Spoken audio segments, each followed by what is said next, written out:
Salut les amis, j'espère que vous allez bien. Donc aujourd'hui, c'est les 10 ans de ma chaîne YouTube, donc c'est assez incroyable. Ma première vidéo, je l'ai postée le 5 février 2015. Bon, on est le 4 aujourd'hui, mais à un jour près, c'est pas grave. Donc ça sera une vidéo pas comme les autres. J'ai décidé de fêter ça avec vous.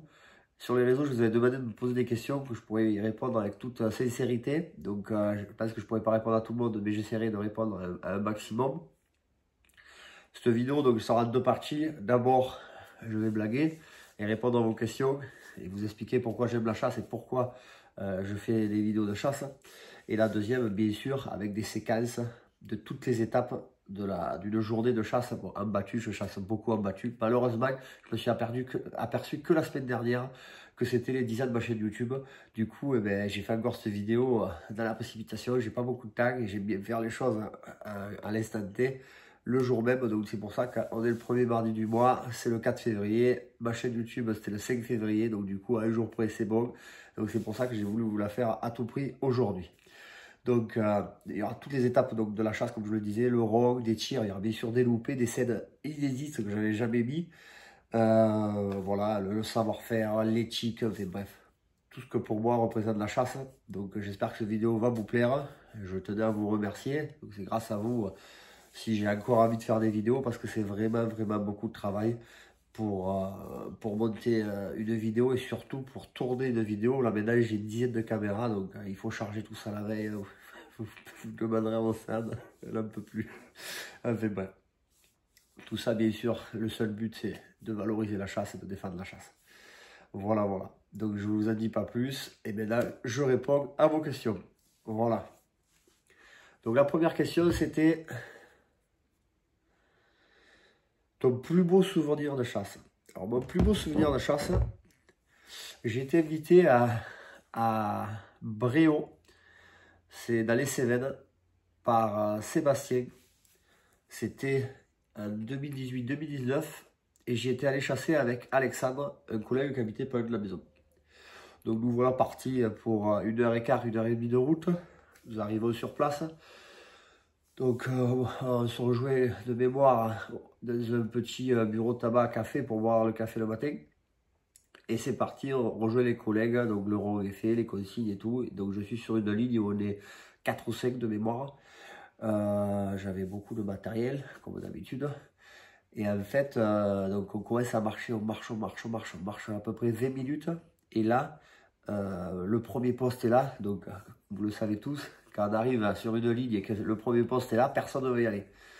Et moi, honnêtement, j'en pouvais plus déjà. J'ai été chargé comme un âne. Donc, du coup, je leur ai dit, allez, si ça ne vous arrange pas, je prends le premier poste. Du coup, je prends le premier poste. Hop, je commence à mettre un peu mes caméras. Bon, à l'époque, je n'avais pas autant que maintenant.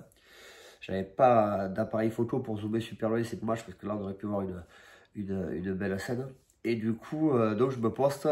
C'est parti. La battue commence. Les chiens sont lâchés. Demi-heure, trois quarts d'heure, 1 heure, il ne se passe pas grand-chose.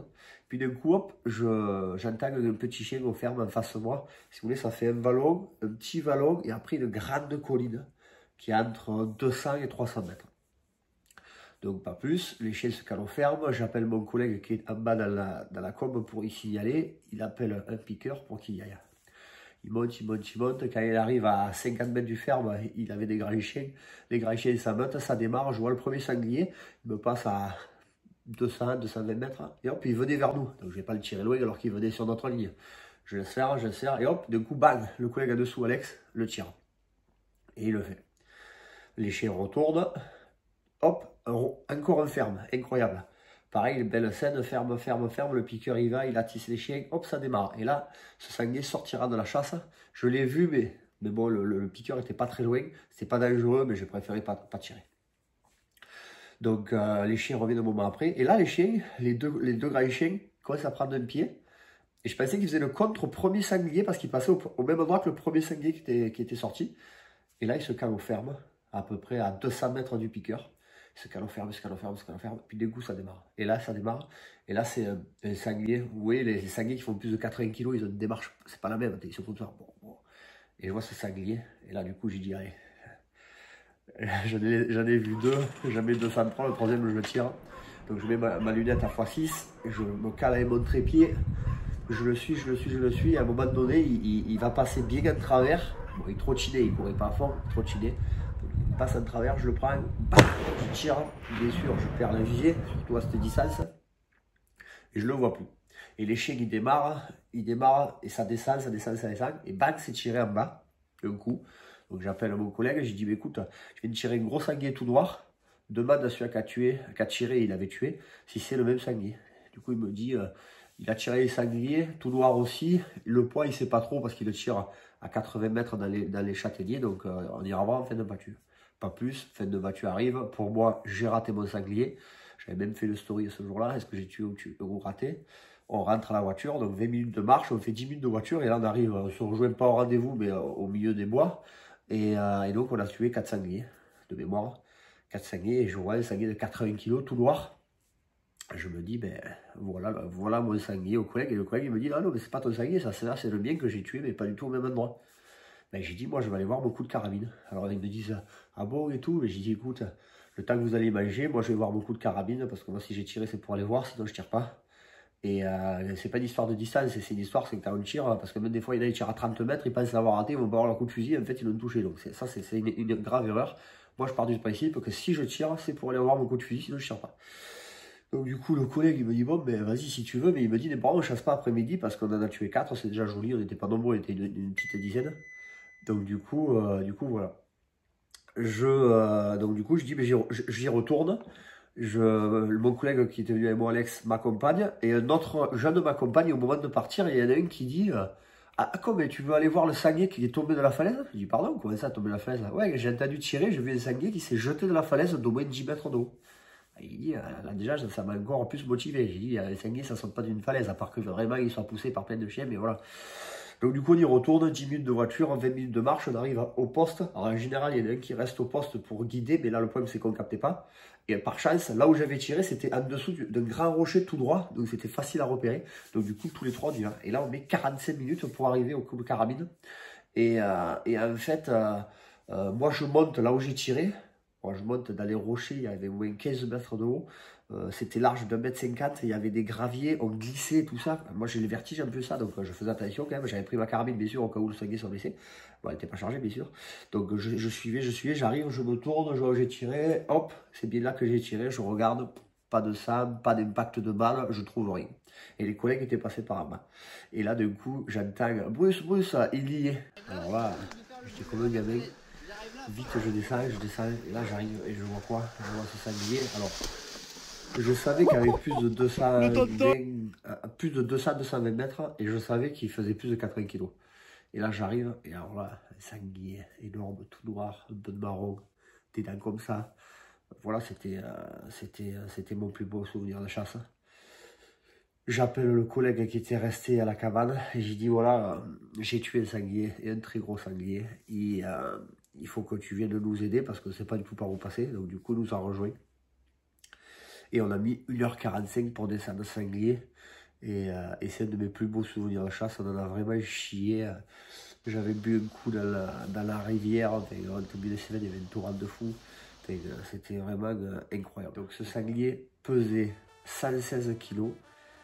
Et je l'avais tiré à 271 mètres le lendemain. Sébastien, ou sur le lendemain, il est allé avec un télémètre. J'avais bien expliqué, j'avais montré avec la vidéo, tout ça. Il m'avait télémétré mon tir. Donc voilà pour mon plus beau souvenir de chasse. Ensuite, qu'est-ce qui t'a donné envie de faire des vidéos? Donc du coup, ce qui m'a donné envie de faire des vidéos, c'est tout simple. À l'époque, ma copine de l'époque, Pauline, m'avait offert une caméra à mon anniversaire en 2011. Et donc, j'ai commencé à filmer mes actions de chasse. Donc au début, j'avais une caméra, mais du coup, j'ai très vite eu envie d'en avoir plusieurs. Donc j'en mettais par terre pour là où les sangliers passent, pour faire des prises de vue multiples et plus sympas que sur la tête. Donc ça a duré 1 an, 2 ans, 3 ans. Et en 2014, septembre 2014, j'ouvre une chaîne YouTube. Enfin, j'ouvre ma chaîne sans mettre de vidéo, mais juste je crée un compte YouTube et j'ouvre une chaîne YouTube. Et parce que je venais de voir des vidéos de chasse. Et moi, je n'avais jamais vu. Moi, j'habite à la campagne. Pas dans une grotte, mais pas loin. Hein. Moi, Internet, YouTube et tout. Nous, on était encore, quand on était gamin, à aller tirer les grives à 12 mm. Hein. On ne savait pas trop ce que c'était la ville. Hein. Donc du coup, je regarde une vidéo, je dis quoi, c'est sympa les vidéos de chasse et tout, et puis je vois que j'ai des images vraiment, vraiment bien, quoi. Des sangliers qui passent pas loin de la caméra, des jolis tirs, beaucoup de sangliers, parce qu'il y en a pas mal dans le Gard. Donc du coup, voilà, je me suis lancé dans une chaîne YouTube, et voilà, il y a une collègue à l'époque, après, il m'avait dit, crée une page Facebook, comme ça tu peux faire de la pub de tes vidéos, et c'est comme ça que j'ai créé ma page Facebook de chasse, mon Hunter chasseur gardois, où je partage mon quotidien. J'ai voulu faire la télé-réalité d'un chasseur. Je partage mon quotidien, pas de la chasse, mais hors période de chasse, parce que pour moi, la chasse, c'est du 1er janvier au 31 décembre. Un peu ça, je suis président et chef de battu, du coup, et ben voilà, entre guillemets, j'ai des responsabilités, il faut qu'on fasse attention aux dégâts, et donc entretenir un territoire, voilà, gérer une chasse, c'est compliqué tout ça. Donc du coup, c'est un travail à plein temps toute l'année. Et encore, j'ai pas de chien de chasse, j'ai pas de chien courant, que là, c'est le pire qui est, parce que là, c'est vraiment du 1er au 31 décembre. Le 31 mars, on dit pas au chien, et ben, on laisse tranquille jusqu'au 15 août. Donc voilà ce qui m'a donné envie de faire des vidéos sur YouTube, tout simplement. Ensuite, comment t'es venue la passion de la chasse? Alors, la passion de la chasse, alors moi, si vous voulez, quand j'étais petit, j'habitais en ville. Et à 5 ans, mes parents, ils ont déménagé à Valérargues, le plus beau village de France. Et du coup, voilà, j'avais mes cousins qui habitaient là. Donc, du coup, ma vie a été chamboulée. Bon, après, je me rappelle plus trop, à 5 ans, voilà, ça ne me rappelle pas. Mais vers 9-10 ans, du coup, mon père a passé son permis de chasse parce qu'il ne chassait pas. Il pêchait beaucoup sur le Rhône, beaucoup à l'époque. C'était un grand pêcheur, mon père. Du coup, il pêchait beaucoup, mais là, il a passé son permis de chasse. Du coup, il allait chasser avec mon papé. Alors, mon papé, c'était, comment dire, un passionné de chasse, mais il était pas très bon tireur. Des fois, je me rappelle cette histoire qu'il m'a racontée où il avait levé un faisan 4 ou 5 fois et il avait raté 4 ou 5 fois. À la fin, il était perché sur un arbre. Je crois qu'il n'a même pas tiré. Il est rentré à sa maison et il a dit à son chien que je ne suis pas fait pour la chasse. Enfin, bref. Mais par contre, du coup, donc, ses neveux, donc le père de mes cousins, eux chassaient beaucoup. Et du coup, je suis allé un peu avec mes cousins à la chasse. Mon père, après lui, il chassait plutôt le lièvre. Il avait une chienne, Zita à l'époque. Il chassait le lièvre au chien courant, un peu le petit gibier. Il y allait avec Alain à l'époque. Alain qui est toujours là à la battue. Et donc voilà. Et du coup, après, à mes 11 ans, mes parents, ils ont eu la mauvaise idée de m'acheter une 12 mm avec mon cousin Stéphane. Et là, ça a été le début de la fin, la passion a pris là-dessus.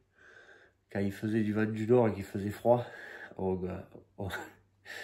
se cachait derrière la mairie quand le car il arrivait. Et après, on allait chasser toute la journée, on allait tirer les grilles, même pas gagner. Le soir, on disait à nos parents, ouais, le car n'est pas passé. Je vous assure, ça a marché 1 ou 2 fois parce que la première fois, c'est ça, ils auraient dit. La deuxième fois, ils ont appelé les autres du village. Ah non, ils sont allés à l'école, le car est bien passé. Donc ils ont compris qu'on les prenait un peu pour des imbéciles. Du coup, ça s'est pas très bien passé pour nous deux. Enfin voilà, donc ça c'est les. Voilà où est venue ma passion de la chasse. Et moi j'ai toujours chassé le petit gibier. Et donc j'ai une chienne d'arrêt des 16 ans, Betty. Et donc j'ai chassé avec elle pendant 8-9 ans. Et malheureusement elle est morte. Voilà, les animaux sont pas éternels. Et du coup ça m'a filé vraiment un choc et ça m'a rendu très triste. Du coup j'ai plus pris d'autres chiens. Et donc j'ai chassé 5 chiens au petit gibier à la grive pendant longtemps, 4-5 ans. Mais du coup, je me postais à des endroits où c'était pas très bon, mais où j'en perdais zéro. Voilà, je me mettais au milieu de champs, là où c'était clair. Il y a des endroits chez moi qui sont vraiment bons, mais c'est super épais, mais avec un très bon chien, j'en perds, donc du coup, j'y allais pas. Je chassais comme ça, puis d'une chose à l'autre, je suis allé à la battue. Et c'est vrai que moi, j'aimais bien tirer, j'aimais bien les grives parce que j'aimais bien tirer, quoi. Voilà. Et je suis allé à la battue, et ma première saison, j'ai tiré 177 balles de mémoire, je crois. Voilà, je voyais vraiment beaucoup de gibier, donc du coup, ça m'a encore plus, voilà. c'est pas que le tir, la chasse, bien sûr, hein, je dis pas ça, hein, mais quand on voit quand même du gibier régulièrement, j'ai une chance de fou, et ben, de suite, ça donne encore plus envie d'y aller. Et du coup, voilà, donc après j'ai chassé le sanglier, après j'ai chassé avec mes fameux oncles de l'époque qui chassaient pas mal, j'ai chassé avec eux, j'ai pris la carte avec eux, et c'est là que mon oncle m'a surnommé les mags, parce que où qu'ils me mettent, les sangliers passés, alors j'avais fait de très belles saisons de chasse, j'avais tué plus de 20 dans la saison, donc quand ça a été le milieu de saison, je l'avais tué une dizaine, et j'y disais non mais poste-moi n'importe où, dans le bois d'à côté, en deuxième ligne, et puis des fois on ne levait pas, je tirais les sangliers qui arrivaient chez les voisins, enfin bref, c'était vraiment incroyable, donc du coup, voilà d'où est venu les mags à sanglier, bon des mags à chaque fois qu'on parle beaucoup sur les réseaux. Donc voilà d'où est venu pour moi la passion de la chasse. Ensuite, donc là j'ai d'autres questions. J'ai répondu tout à l'heure dans la même question, j'ai répondu qu'est-ce qui t'a donné envie de faire des vidéos et pourquoi tu as monté une chaîne YouTube, donc c'est la même. Et alors j'ai d'autres questions. Combien as-tu gagné en 10 ans de vidéos? Et combien de vidéos tu as publié? Alors là honnêtement, quand je ferai le montage je vous dirai le nombre exact, mais les vidéos... je crois que c'est facile. Ma centième vidéo, j'avais fait une vidéo avec 100 sangliers. Ma 200e vidéo avec 200 sangliers. Donc je pense que je suis pas loin de la 300e vidéo. En fait, je l'ai passé, je sais pas. Après des shorts, des petites vidéos, genre en story, j'ai dû en faire une centaine déjà. Voilà. Et après, comme j'ai gagné sur YouTube, je crois que j'ai gagné entre 8 et 9 000 euros. Alors ça peut paraître beaucoup en 10 ans. Mais quand on voit que donc j'ai fait à peu près 300 vidéos et qu'une vidéo elle prend entre en moyenne on va dire 30 heures de montage, donc ça fait au moins 1000 heures de vidéo, non 10 000 heures de vidéo, donc du coup eh bien, voilà, ça fait du 1 euro de l'heure, donc je pense qu'il faut être passionné pour le faire parce que c'est pas cher payé. Voilà, sachant que derrière j'ai acheté à peu près, j'ai environ 5000 euros de GoPro. J'ai un appareil photo que ma chérie m'a offert qui vaut 1000 euros. J'ai acheté un drone à 1000 euros, un ordinateur à 1400 euros. Que tout ça c'est déjà démodé, périmé et tout ça. Parce que là les montages je les fais sur mon téléphone en ce moment parce que du coup ça marche plus. Mon ordinateur c'est compliqué. Donc ça me fait des frais et du coup voilà, c'est vraiment pas pour gagner de l'argent que je fais ça parce que sinon je serais pas très bon en calcul. Hein. Parce que rien qu'à matos déjà j'ai dépensé ce que j'ai gagné.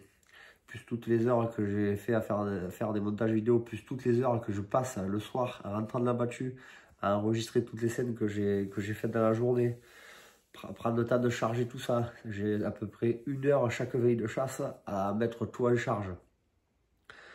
Donc voilà, et puis le jour de chasse, quand moi je suis à mon poste, ça me prend à peu près 10 minutes pour filmer. Là maintenant je mets des caméras aux collègues, donc du coup je m'arrête à leur poste, je m'évite une caméra, je me mets. Du coup, tout ça, c'est du temps. Et voilà, je le fais tout simplement par passion. Et puis voilà, et puis vous me rendez beaucoup parce que tous vos commentaires sont vraiment géniaux. Ça me motive de faire des vidéos. Même si des fois j'ai des commentaires négatifs. Et surtout quand c'est les chasseurs, ben, moi je suis quelqu'un qui suis entier et ça me fait chier parce que je défends la chasse honnêtement. Toutes les chasses. Donc quand il y a les chasseurs qui me disent qui me critiquent, ça m'énerve un peu parce que voilà, moi je trouve que je suis quelqu'un de normal, je plaisante beaucoup, j'essaye de valoriser la chasse au maximum. Donc voilà, après qu'on m'aime ou qu'on m'aime pas, ok, mais de dire là que je fais des vidéos pour les sous, pour ci, pour ça, je trouve ça un peu dommage de se tirer dans les jambes en tant que chasseur. Parce que souvent on parle des anti-chasses et tout, mais le plus grand ennemi du chasseur, c'est le chasseur lui-même. Parce que voilà, souvent on se critique les uns des autres et ça c'est pas bien. Parce que voilà, on est soi-disant censé être une famille, souvent on l'entend dire. Mais je vois autour de chez moi que des fois, c'est pas ça. C'est sur le papier qu'on est une famille, mais en réalité c'est tout autre. C'est tout autre. Voilà. Donc, alors j'avais d'autres questions sur Facebook, mais je les ai pas notés. Alors, je crois qu'il y a quelqu'un qui m'a demandé pourquoi tu viens pas chez moi. Ça fait plusieurs fois que je te demande de t'inviter au week-end et tu viens pas. Alors, je vais vous répondre, moi, avec la plus grande sincérité. Je chasse à Valérargues une fois par semaine. En général, c'est le samedi. On chasse un dimanche par mois, en général. Je suis président de ma société. Je suis chef de battu. Alors, il y a 2 collègues qui sont chefs de battu, mais bon, s'ils peuvent éviter de l'être, ils le sont. Je pars du principe que moi, c'est mon village, c'est ma chasse, et je veux pas rater de battu à Valérargues. J'avais dit au Océane, quand on s'est rencontrés, j'ai dit, moi, il faut que je te dise un truc, mais tous les samedis de la chasse, ou un dimanche, toutes les battues à Valérargues, je ne raterai jamais. Donc du coup, c'est pour ça que je peux pas me permettre de partir un week-end en Dordogne, en Côte d'Or, en Alsace, parce que je veux pas rater de chasse chez moi. Mon village, c'est mon village qui me tient à cœur. J'aime ma battue. Même la battue la plus nulle à Valérargues, elle sera toujours mieux que une super battue chez quelqu'un qui m'invite. Je ne sais pas si vous voyez ce que je veux dire. Voilà, c'est mon village. J'ai même refusé un voyage de chasse en Turquie une fois parce que je ratais 2 samedis de battue. Du coup, j'y suis pas allé. On m'a dit que j'étais un peu mongol, mais bon, c'est pas grave, c'est comme ça. Je pense que j'ai eu des valeurs et du coup je les respecte et voilà, j'aime ma chasse. Alors c'est vrai que des fois on ne chasse pas parce qu'il y a mauvais temps, parce qu'il n'y a personne, parce que voilà. Mais le problème c'est que je le sais le mardi pour le samedi. Moi je note rien parce que j'ai pas envie d'avoir un calepin avec invitation en Côte d'Or, invitation, voilà, je note rien. J'ai pas envie de dire le mardi soir, oh je chasse pas en story, qui c'est qui veut m'inviter parce que je trouve que voilà, ça fait genre, je me prends pour l'autre, je suis pas du tout comme ça. Donc du coup, voilà pourquoi des fois on me dit après, ouais, tu es pas venu, mais je t'ai vu, t'es parti. Alors oui, des fois je pars au week-end parce que je sais que je chasse pas à Valérargues, et là je pars chez des amis que je connais, que je leur dis, écoute, j'arrive demain, je vais chasser ce week-end. Et là il me dit, ok, avec plaisir, et voilà. Mais c'est pas du tout prémédité 2 mois à l'avance. Des fois, on me dit, viens, tel jour, il y a une grosse battue chez moi. Alors moi, déjà, je vais vous dire une chose, une grosse battue, ça veut rien dire. Vous pouvez faire 50 sangliers au tableau, on est 100 chasseurs, mais tu es à un endroit où tu n'as pas entendu le chien de la matinée, tu n'as pas vu d'animaux, tu t'es fait un peu chier par là, mal, et tu peux aller à une petite battue où tu es une dizaine, ils se tuent 3 sangliers au tableau, tu as entendu tous les chiens tout le matin, autant t'as pas tiré mais tu t'es régalé, ou alors c'est même toi qui as tué les 3 sangliers, et tu as entendu des chiens tout le matin et tu t'es régalé. Pourtant c'était une petite battue, on était 10, on a fait 3 sangliers au tableau, et à côté de ça tu as une battue, on est 100 et ils s'en tuent 50, mais c'est pas pour ça que c'est voilà, c'est bien les grosses battues parce que tu rencontres des gens et tu peux partager, tu vois les modes de chasse différents, et ça je vous rejoins à 100%. Mais après, pour moi, viens parce qu'il y a une grosse battue, c'est pas le tableau qui m'importe, c'est de partager un moment avec des gens que je connais pas. Et voilà, et comme je vous ai dit précédemment, j'ai un aimant, donc du coup, j'ai pas besoin d'aller dans une grosse battue pour voir du gibier. Cette année, vous avez pu le voir, je suis allé dans l'Aisne, j'ai fait le doublé. Je me suis aperçu que dans l'Aisne, mon doublé, c'était le deuxième que je tue. C'était mon 400e sanglier dans ma vie. Parce que moi, je tiens tout, j'ai tout mon tableau de chasse sur ordinateur depuis que je chasse. J'aime bien les chiffres, et voilà, c'est pas pour faire genre, j'en ai tué plus que tout le monde, c'est que j'ai bien noté. J'ai pas compté les loupés, mais à 25 ans, avec une dizaine par an, je dois être ouais, à bien. Peut-être pas 250, mais une 150 loupés, je dois les avoir, je pense. Du coup, voilà. Voilà pour ça. Et puis, qu'est-ce que je peux vous dire de plus? Voilà. La chasse va pas fort parce que on est de moins en moins à chasser. Moi, je pense que si tous les chasseurs arrivent à, à encourager quelqu'un qui ne chasse pas à chasser, eh ben, si on est que... Là, on est millions, mais d'ici 3-4 ans, il va y avoir une chute énorme parce qu'il y a beaucoup de papés âgés dans les battues, on le voit bien, il n'y a pas beaucoup de jeunes. Donc du coup, pour remonter tout ça, eh ben, il faudra que chaque chasseur arrive à convaincre un jeune, même quelqu'un de 40 ans ou 50 ans qui chasse. Il y en a plein qui se mettent à chasser, il y a beaucoup de femmes qui chassent. Moi, j'ai la chance d'avoir une chérie qui chasse. C'est vrai que c'est le top de partager sa passion avec sa femme. Bon, malheureusement, je vais me faire taper, heureusement. J'ai mon fils, on a un fils depuis 1 an. Mais malheureusement, du coup, San, elle peut pas venir souvent à la chasse parce que du coup, on n'aime pas trop le faire regarder et tout ça. Et du coup, moi, je le garde quand je chasse pas Valérargue, mais elle veut pas chasser sans moi des fois, alors c'est compliqué. Mais bon, compliqué les femmes. Hein. Et du coup, elle vient un peu me la chasse. Mais là, le bébou, il a déjà 15 mois. Mais là, il a 15 mois depuis hier. Donc, du coup, il grandit vite. Et j'ai hâte qu'il ait 3-4 ans pour pouvoir m'accompagner à la chasse, s'il a envie, bien sûr. Et voilà. Bon, mais j'espère que cette vidéo va vous plaire. Je vous remercie tous encore de me suivre, de m'envoyer des messages, de mettre des commentaires dans les vidéos. C'est super sympa à vous. Et voilà, j'espère qu'on pourra chasser encore de nombreuses années. Et puis, vive la chasse tout simplement. Et bonne vidéo. J'espère que la fin de la vidéo, la deuxième partie de la vidéo va vous plaire. Voilà les amis. Allez, je vous dis à très vite. Et normalement, rendez-vous le mardi 18 février pour une nouvelle vidéo. Voilà, ciao les amis et à bientôt. Premier Mirador, vous écoutez bien le numéro du Mirador. Donc il est au poste du Gaillet. Philippe il est au deuxième Mirador. Cyril il est au troisième Mirador.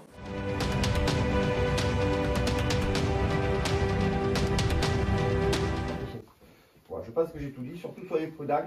Et s'il y a le moindre problème, vous me téléphonez.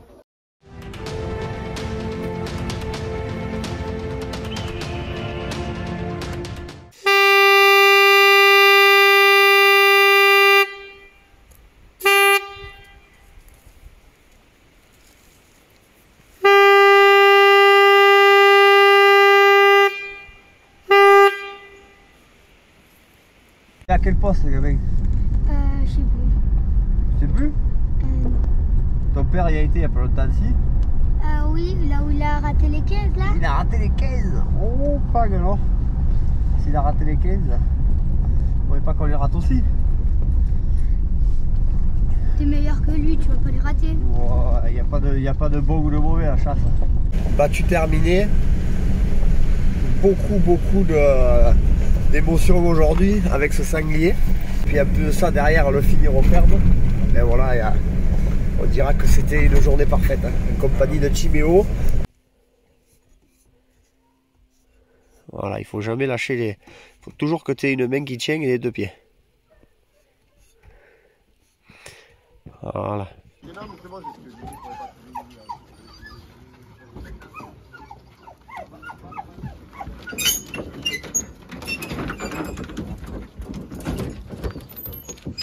C'est une belle tête ça. Oh là. C'est un tissu. Coucou. Oui, t'as une belle tête toi. Oui.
contre, comme il est beau.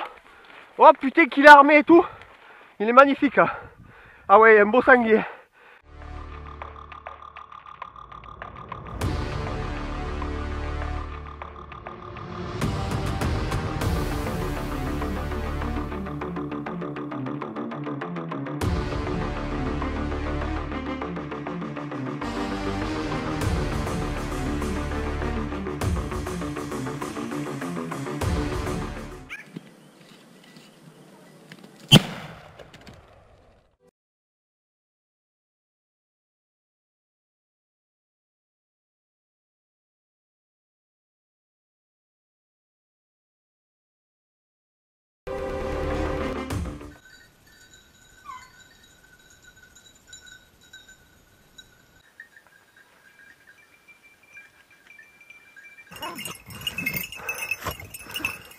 Ah, c'est bien ça, bravo. Bravo, c'est bien ça.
C'est quoi la devise avec les rares?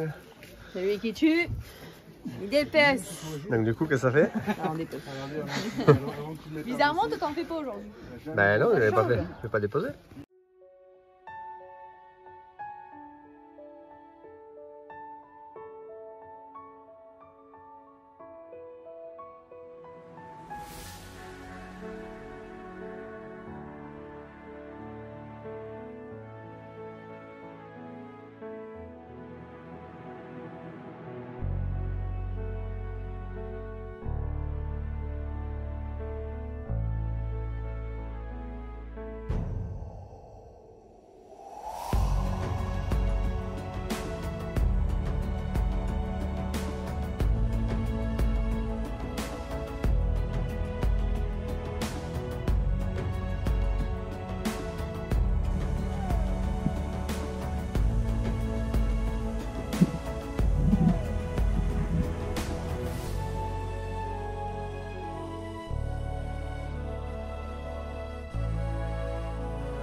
Oh oui, t'as fait un bon boulot. Ah oui, là t'as fait un bon boulot.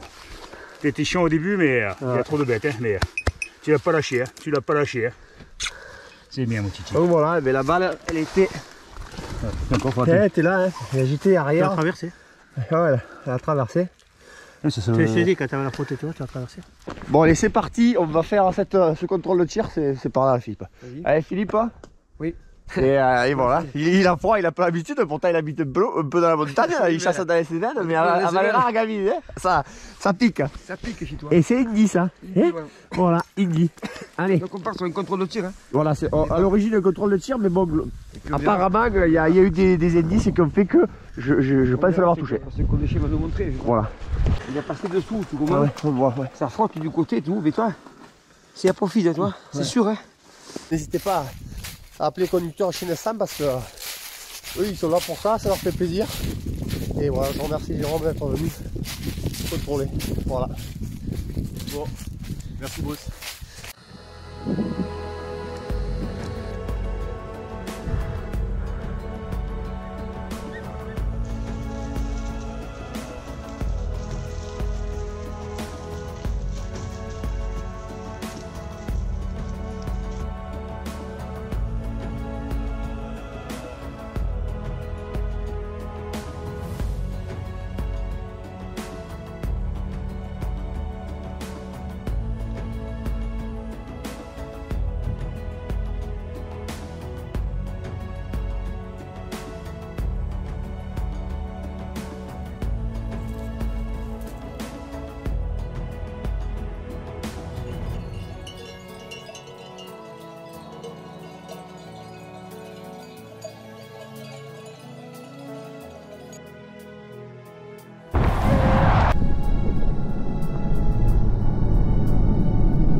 C'est le téléphone à la main, tout le monde. Ouais, non, c'est bon, il avait oublié.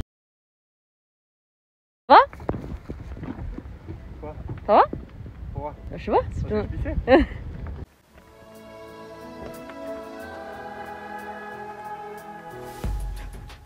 Il va être trop grossier, je crois.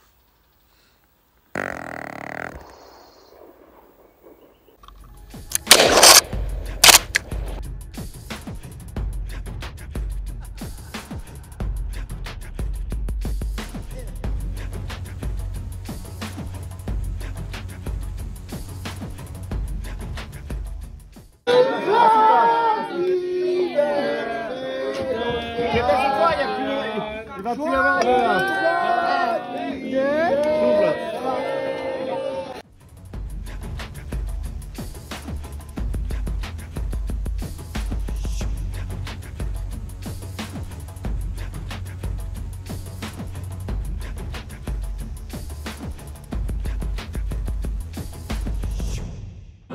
On la BM. Ah, la BM.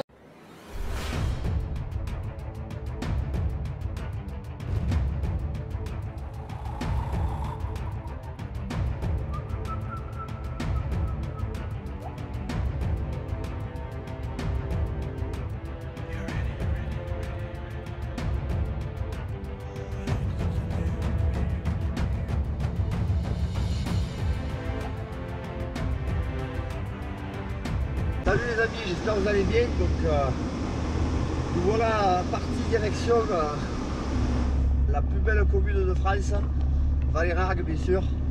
On va essayer de passer une belle journée avec les collègues. Finir à notre monteur là, avec une churette et de magnifiques photos. Et allez alors.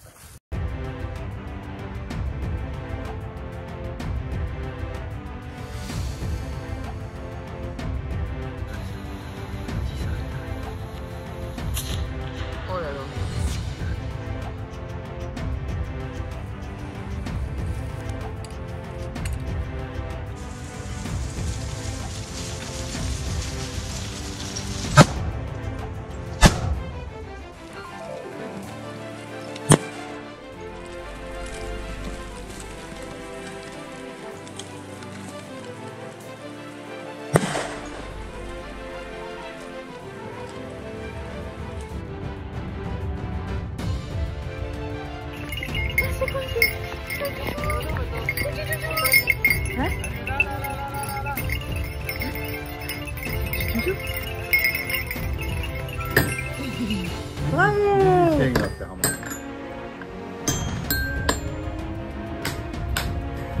On va pas être à côté de lui. Il va faire. Il a mis trop loin, lui, non?